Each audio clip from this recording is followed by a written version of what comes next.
J'aimerais aussi vous parler d'un projet dans lequel je me suis embarqué. J'ai créé un agenda apicole. Donc, évidemment, chose à savoir, c'est que l'agenda apicole que j'ai créé, évidemment, je me base sur notre climat ici au Québec, en Montérégie. Donc, les dates qui sont dans l'agenda sont pour notre climat. Donc, évidemment, cet agenda est pour les apiculteurs débutants, un peu comme moi, qui sont jamais certains de quand faut faire quoi. Donc, tout est indiqué dans l'agenda au meilleur de mes connaissances. Je suis aussi ouvert à toute discussion afin d'améliorer le produit.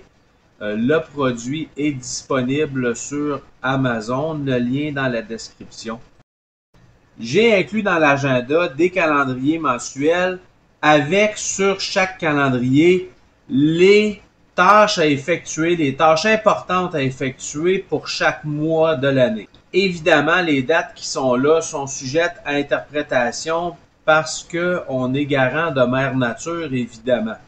Mais ça vous donne quand même une bonne idée pour les apiculteurs débutants, qu'est-ce qu'il y a à regarder, qu'est-ce qu'il y a à faire, qu'est-ce qui s'en vient.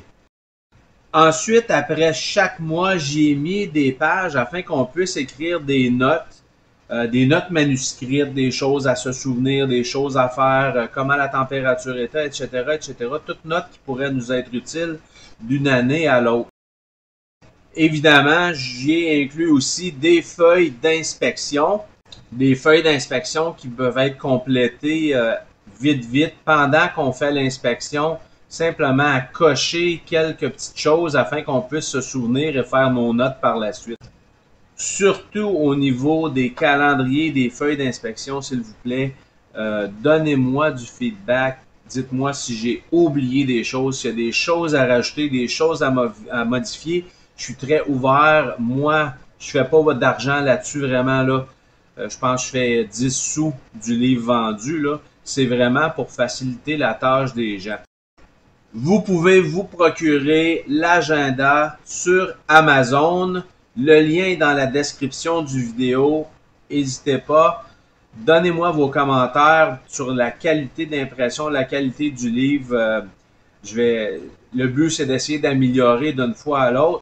Et si jamais, d'une année à l'autre, d'une impression à l'autre, d'un exemplaire à l'autre, d'une version à l'autre, vous me donnez une idée qui se retrouve dans l'agenda, eh bien, je vous enverrai gratuitement une copie de l'agenda avec votre idée dedans qui est inclus tout à fait gratuitement, une copie électronique de l'agenda. Comme je vous dis, le but, c'est d'améliorer les choses. Et si vous me donnez une idée qui fait en sorte que je suis capable d'améliorer l'agenda, eh bien, dans la prochaine impression, je vous envoie une copie électronique gratuite. Encore une fois, mille merci à vous tous pour votre support continu sur mon canal. Vraiment un gros merci. Je fais ça parce que j'aime ça. Je fais ça pour essayer d'améliorer les choses. Je suis toujours ouvert à toute discussion. Si jamais il y a quoi que ce soit, n'hésitez pas, envoyez-moi un petit courriel. Salut tout le monde, c'est Benchy. Cette semaine, on fait une révision de l'année apicole 2024. Bon visionnement à tous. Donc, au début de l'année, comme à toutes les années, j'ai commencé par préparer le rucher en donnant à mes abeilles de l'eau et de la nourriture. Donc, je leur donne de l'eau avec du sel et un peu de nourriture. La nourriture que je leur donne au printemps, c'est du sirop 1 pour 1 que je vais introduire dans la ruche avec des nourrisseurs d'entrée. Donc, à l'automne 2023, j'avais hiverné ou hivernisé 4 ruches, dont 3 ruches Langstroth normales et la Bee-Barn. Au printemps 2024, la seule ruche qui avait de l'activité dedans, c'était la Bee-Barn. Donc, on a eu une perte de 75% des ruches durant l'hiver 2023 à 2024. L'autopsie de mes ruches mortes m'a permis d'extrapoler que une combinaison de facteurs avait fait en sorte que mes ruches sont mortes.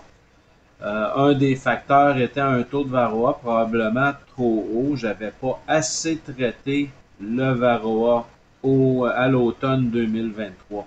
Donc, j'ai redoublé mes traitements cette année pour essayer d'éviter ça. Le deuxième facteur est que les températures élevées à l'automne ont fait en sorte que les abeilles se sont épuisées, sont mortes et il n'y avait plus assez d'abeilles pour réchauffer la ruche durant l'hiver. Comble du malheur, non seulement il me restait qu'une seule ruche, mais la reine dans la bee barn n'était plus viable, elle ne pondait plus. Donc, il a fallu que je change la reine dans la bee barn pour restarter la colonie. Ce fut donc un début d'année très difficile pour nous au rucher.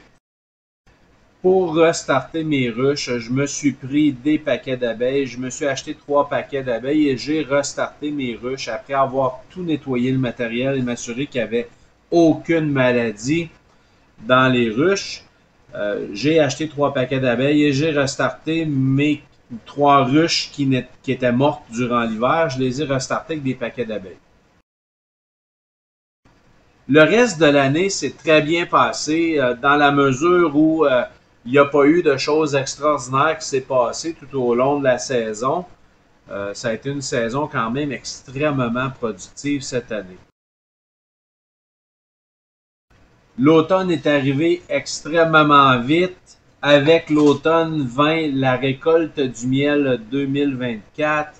Dans notre rucher, ce fut une récolte extraordinaire cette année, une excellente année pour la récolte du miel. Et après la récolte du miel vient évidemment le nourrissage d'automne, comment faire du sirop, comment donner les traitements à l'acide formique. Moi, j'ai donné des traitements à l'acide formique pendant environ 6 semaines. Ensuite, j'ai donné des traitements à l'acide oxalique par sublimation pendant 4 semaines. Donc, à toutes les semaines, je donnais un traitement d'acide oxalique par sublimation à mes abeilles pour s'assurer de vraiment tuer le varroa le plus possible. Et par la suite vint la fin de la saison et j'ai expliqué comment isoler les ruches, donc comment isoler ma bee barn. Et aussi la technique que j'ai prise cette année pour isoler mes ruches Langstroth, qui est un peu différente de la technique que j'ai prise l'année passée. Et voilà, c'est déjà tout pour cette année. J'aimerais prendre un moment pour vous remercier énormément de toute la confiance que vous m'apportez. Je suis évidemment un apiculteur très jeune en service. À chaque vidéo, à chaque semaine, j'en apprends toujours un peu plus. Je lis vos commentaires et j'essaie constamment de m'améliorer. Merci de me visionner. Je vous souhaite un excellent hiver. Je souhaite que toutes vos ruches survivent à l'hiver et on se revoit au printemps. Donc, à la prochaine!